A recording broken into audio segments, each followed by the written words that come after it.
Bună, drăguților! Bună, suflete frumoase! Vreau să facem astăzi o etalare de dragoste, așa cum v-am obișnuit. O facem în două variante de data aceasta și aș aprecia dacă v-ați gândi la persoanele pe care încă le iubiți, nu la persoanele pentru care simțiți ură, simțiți frustrare, simțiți, nu știu, dorința de răzbunare și prostii din astea, nu, sub nicio formă, ci pur și simplu ar fi frumos dacă ați reușit să vă gândiți doar la persoanele pe care le iubiți.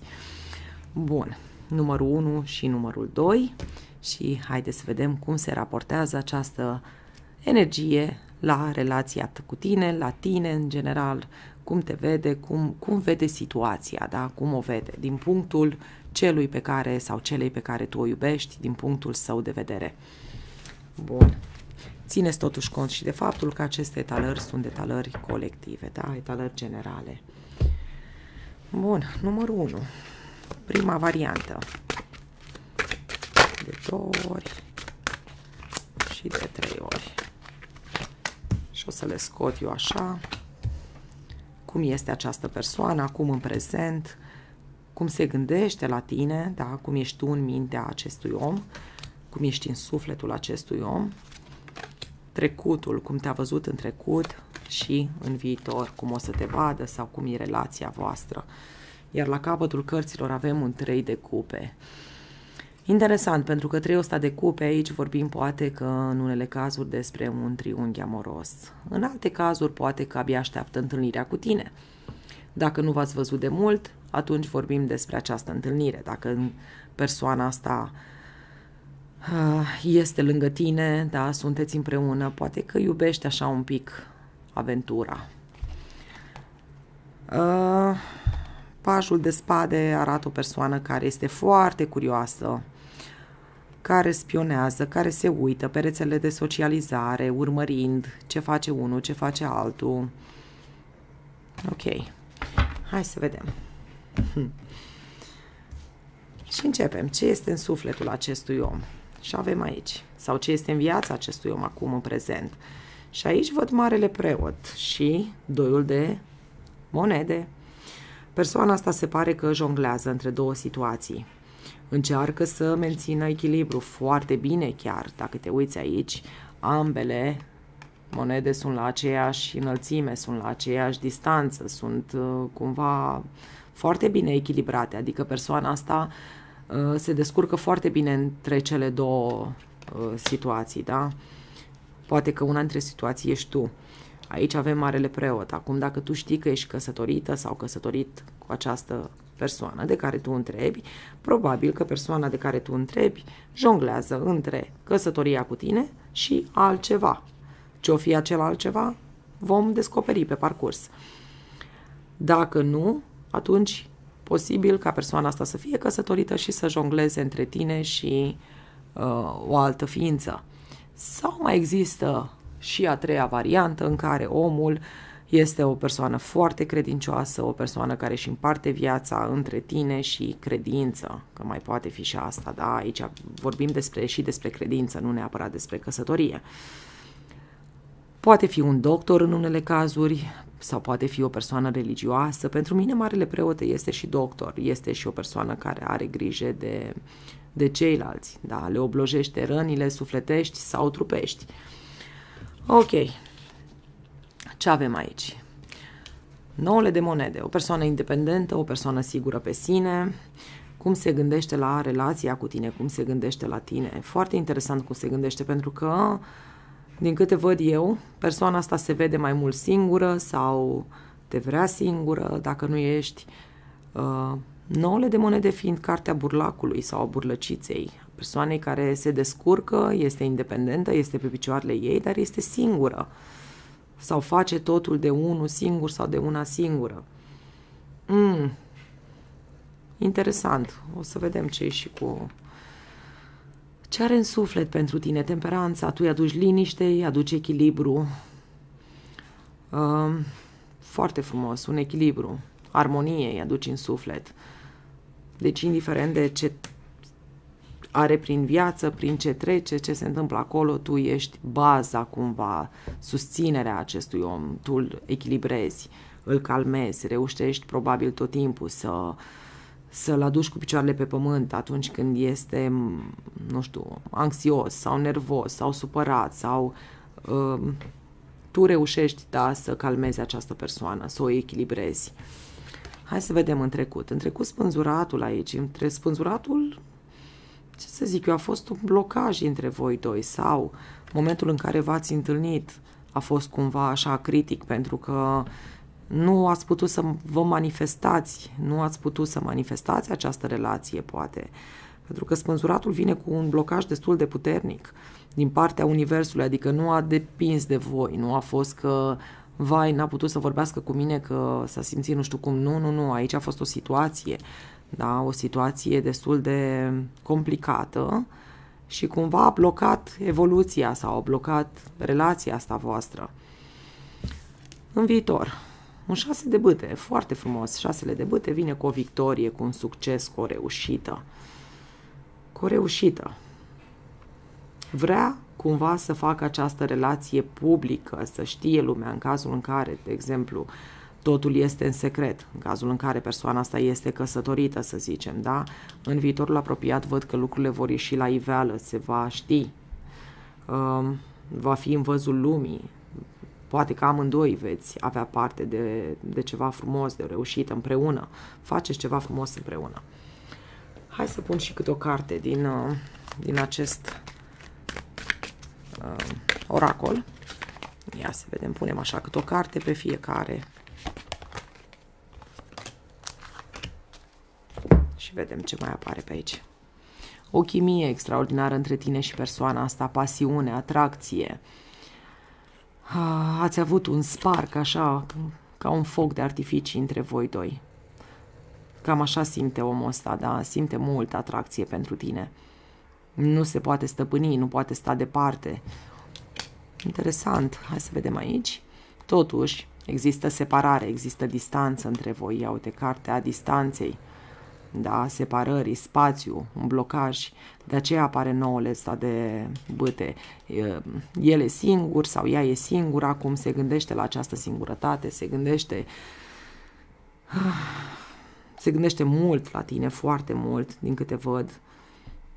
Și dacă e relație la distanță, da, se gândește foarte mult la tine, se simte atras de tine, abia așteaptă. Hai să vedem aici. Da, aici energia feminină a fost confuză în legătură cu această relație. Vezi tu un blocaj aici, tu ai fost confuză dacă tu ești femeia din această relație. Tu n-ai fost sigură că îl vrei sau dacă ești un bărbat, na, femeia asta n-a fost sigură că te vrea. A avut așa momente în care, de aici blocajul, în care n-a știut dacă te vrea sau dacă nu te vrea, dacă e bine sau nu e bine să intre în relație cu tine. Aici avem cartea cu într-o bună zi, vezi, sper aici ca într-o bună zi lucrurile să se echilibreze între voi, lucrurile să fie cât mai frumoase, pace, liniște. Da, în suflet cam asta are temperanța, da, cumpătarea, se simte așa cumva. Încearcă să se mulțumească cu puțin, văd că persoana asta se mulțumește cu puțin, cel puțin cam asta încearcă. Hai să vedem în viitor. În viitor văd că veți avea momente plăcute, momente frumoase împreună. Vă veți deschide inimile unul în fața celuilalt. Veți fi vulnerabili unul în fața celuilalt. Plin de empatie, poate că un moment din ăsta romantic sau un moment în care veți simți, da, dragostea celuilalt sau un moment așa de deschidere din partea acestei persoane către tine. De aici și succesul și victoria asta. Măi, e frumos. Eu zic că e frumos. E o etalare frumoasă. E clar că aici unul dintre voi posibil, da, să fie într-o altă relație, din câte observ. Poate că este o relație pe internet, poate că încă nu v-ați văzut, dar e ceva frumos. Da, nu e ceva de care să te sperii sau de care să-ți fie frică, ci din contră persoana asta văd că, deși e la distanță, este singură, se gândește foarte mult la tine, se gândește la momentul ăla în care veți fi împreună, când veți arde toată acest... Poate că unii dintre voi nici nu v-ați întâlnit, nu ați consumat, știi, nu ați consumat relația voastră, pentru că asta văd aici, că parcă se gândește, da, și simte momentul ăla când o să vă întâlniți, când o să consumați ce e de consumat între voi doi. Bun. Și văd aici inima asta deschisă, da, dragostea asta, iubire, empatie, unul față de celălalt, receptivitate, cumva, foarte atent sau atentă la ceea ce-i transmis tu, ce-i spui tu, ce vine din partea ta. Bun, cam atât la prima variantă. Am zis că fac ceva scurt, așa că e de ajuns. V-am pupat, numai bine, ceau! Bun, drăguților, am revenit cu cea de-a doua variantă și haideți să vedem cum se raportează această persoană la relația voastră, la voi doi, la ce are pe acolo prin sufletel, prin minte pentru tine. Persoana de care tu întrebi cum te vede, cum gândește în legătură cu tine, ce simte, cum a fost în trecut relația voastră sau cum a fost persoana asta în trecut, cum te-a văzut în trecut, vedem ce iese. Iar la capătul cărților avem îndrăgostiții. Voi doi și un 10 de spade, o, Doamne! Măi, dar ce scuetalările astea, numai așa mi iese mie. Unde e o carte bună trebuie să vină și una rea? Un turn aici, ce s-a întâmplat? S-a stricat treaba între voi sau... Da...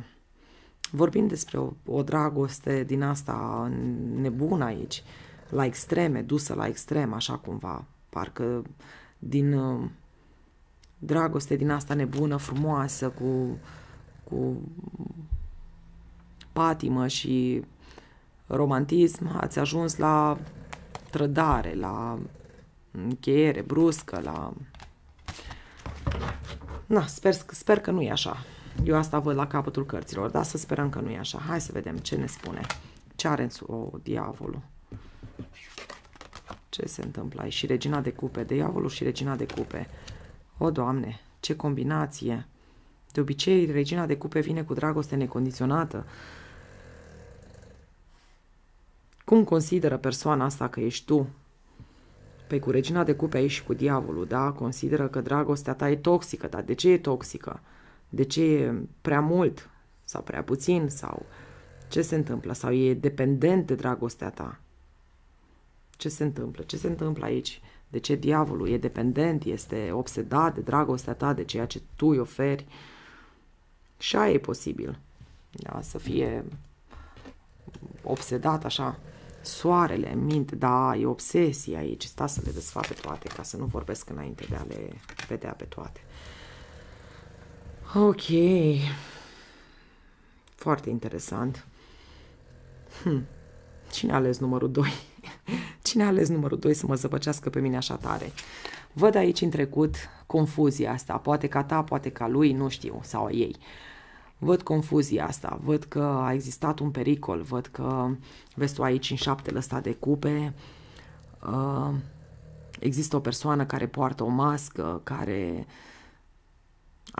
se ascunde de anumite lucruri, care e oarecum așa ciudată în alegerile pe care le face. Poate că relația dintre voi este ciudată. Știți cum văd aici? Zici că e frumoasa și bestia, știi povestea, frumoasa și bestia, ia uitați-vă. Diavolul ăsta, da, care nu e chiar cea mai frumoasă creatură și persoana asta foarte frumoasă, foarte drăguță aici, da. Tu te-ai îndrăgostit, poate că energia feminină s-a îndrăgostit de un bărbat care nu-i tocmai cel mai frumos bărbat din lume, dar cu un suflet bun, poate, cu un suflet mare. Sunt multe variante, foarte multe variante aici, dar așa îmi vine să spun, frumoasa și bestia, alegeri ciudate, alegeri care uimesc, da, uimești pe cei din jur, cumva. Îndrăgostită de o persoană care nu are un aspect frumos, dar are un suflet mare și asta poate fi cum se raportează persoana asta la tine. Văd că are soarele aici în minte. Tu ești solară, ești frumoasă, ești... Cu bucurie se gândește la tine. Te așteaptă momentul în care vă revedeți, în momentul în care se uită după tine, vezi? E ca și cum ar sta la balconul ăsta și se uită după tine, se uită când vii, când pleci, când îți urmărește fiecare mișcare, așa, într-un fel. Dar cu drag, cu admirație, nu cu gânduri din alea zăpăcite. Și aici, regele de monede. Vezi persoana asta, diavolul ăsta care se transformă într-un rege de monede. Știi ce mai mă gândesc aici? E posibil ca tu să fi schimbat persoana asta. Poate că în momentul în care l-ai întâlnit nu era cel mai potrivit om, să zic, din lume pentru tine. Poate că ori avea ceva vicii de care tu ai reușit să-l vindeci într-un fel sau altul. Da, întâlnindu-te pe tine s-a schimbat. Eu simt o schimbare mare aici. Ori, nu știu, situația în care voi... Bine, îmi vin multe prin cap, dar nu prea îmi vine să le spun. Da? Situația în care tu ai întâlnit persoana asta n-a fost tocmai cea mai potrivită, cea mai bună. Dar tu l-ai iubit așa necondiționat, știi? Și dragostea ta vis-a-vis de acest om l-a făcut pe el să se schimbe, l-a făcut pe el să devină din diavolul ăsta, din persoana asta afurisită. Poate a fost un, știți cum se zice, un golan, așa, o persoană care cu greu o stăpâneai, cu greu reușeai să faci familie cu omul ăsta. Da? Ori avea ceva, nu știu, patimi din astea bălânde, ori ceva nu era bine acolo. Și tu văd că ai reușit să-l schimbi, ceea ce se întâmplă extrem, extrem de rar, sau vei reuși în viitor. Văd că în viitor omul ăsta se transformă într-un rege de monede aici. Exact ceea ce ai tu nevoie într-un fel sau altul, pentru că tu ești cea care oferi dragoste, dacă ești energie feminină, bineînțeles, iar el este cel care oferă protecție. Perfect, cum s-ar spune, da? Perfect, pentru că exact așa trebuie să fie. Bărbatul trebuie să fie, da, pragmatic, să ofere stabilitate, să ofere ceea ce femeia are nevoie, iar femeia trebuie să ofere multă dragoste și să știe ce face cu ceea ce oferă bărbatul și tot așa, ca să creăm o armonie.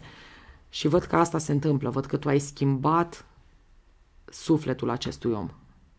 Cumva, ai schimbat, nu știu, ai schimbat cursul vieții. Da, l-ai transformat aici. Bravo, felicitări. Dacă e așa cum am spus și știi, te regăsești în ceea ce am spus până acum, nu pot să spun decât felicitări. Bun, hai să vedem. Uite, mai punem așa cât o carte. Frumoasa și bestia, exact așa văd aici. Da, uite, succes, victorie, reușită. A ta, dacă ești energie feminină. Da. Ți-a fost probabil destul de greu. Bucurie aici, 300 de cupe, da, unde tu te bucuri, un eveniment important. Da, uite, omul ăsta, vezi tu aici, este pusnicul. Omul ăsta parcă, da, o alegere ciudățică, da, pot să spun, ciudată, așa cumva. Ca și cum te-ai îndrăgostit de o persoană care, da, pentru tine a fost perfect, a fost exact ce ai avut nevoie, dar pentru alții din exterior, da, a fost o alegere ciudată. În ochii celorlalți a părut a fi o alegere ciudată. Interesant că și la prima etalare a ieșit un 3 de cupe în mintea acestui om. De regele de bâte. Acum tu, dacă ești bărbat, probabil că femeia asta, da, se gândește în sufletul ei, tu apar ca un rege de bâte, ești așa cumva, te-a pus acolo pe un piedestal, te vede foarte fain, poate cu un pic cam arogant și dragoste în viitor, uite ce frumos, dragoste, dragoste cât încape. Asul de cupe arată dragostea acestui om pentru tine, da, și dragostea ta pentru el. E o flacără aici aprinsă între voi doi. Poate e flacăra ta geamănă, v-ați ajutat unul pe celălalt. Foarte interesantă energia dintre voi, frumoasă, o poveste de dragoste un pic atipică, dar frumoasă și interesantă în același timp. Hai să pun așa câte o carte pe fiecare și gata, după aia vă las în pace. Bun. Ia să vedem. La ce se gândește omul ăsta? Ce are în minte? Parcă este greu să acționeze. Dar de ce e greu să acționeze? De ce se simte legat de mâini? Se simte prins, cumva, și cu soarele aici. Legat de tine simt. Parcă se simte legat de tine, dar nu știu dacă asta... N-aș simți totuși să fie ceva neapărat negativ. Eu cred că nu poate să acționeze exact așa cum și-ar fi dorit. Ia să văd în confuzie aici un pic. Cartea asta a ieșit și la numărul 1, confuzie, neclaritate, nesiguranță. Da, în momentul în care, probabil că tu ai cunoscut persoana asta, în momentul în care tu ai început procesul de transformare, cumva, al acestui om, nu ai fost sigură că o să ai izbândă, că o să reușești sau că... Pentru că de obicei oamenii nu se schimbă, știi? Dar văd că prin dragoste, prin felul tău de a fi, prin iubirea pe care tu ai oferit-o, văd că ai reușit să schimbi sau vei reuși, pentru că aici apare viitorul apropiat, deci cumva încă nu s-a făcut transformarea, încă nu s-a întâmplat. În trecut, un om plin de mândrie, ia uite ce avem aici, un încăpățânat, o persoană arogantă, mândră, da, singuratic, așa, un om singuratic, un pusnic, un plin de ego și încăpățânat. Da, ți-a fost destul de greu, adică și acum îți este greu, nu că ți-a fost, nu știu ce tot vorbesc la trecut, îți este greu. Ți este greu să faci schimbarea asta, dar eu simt că tu o să reușești.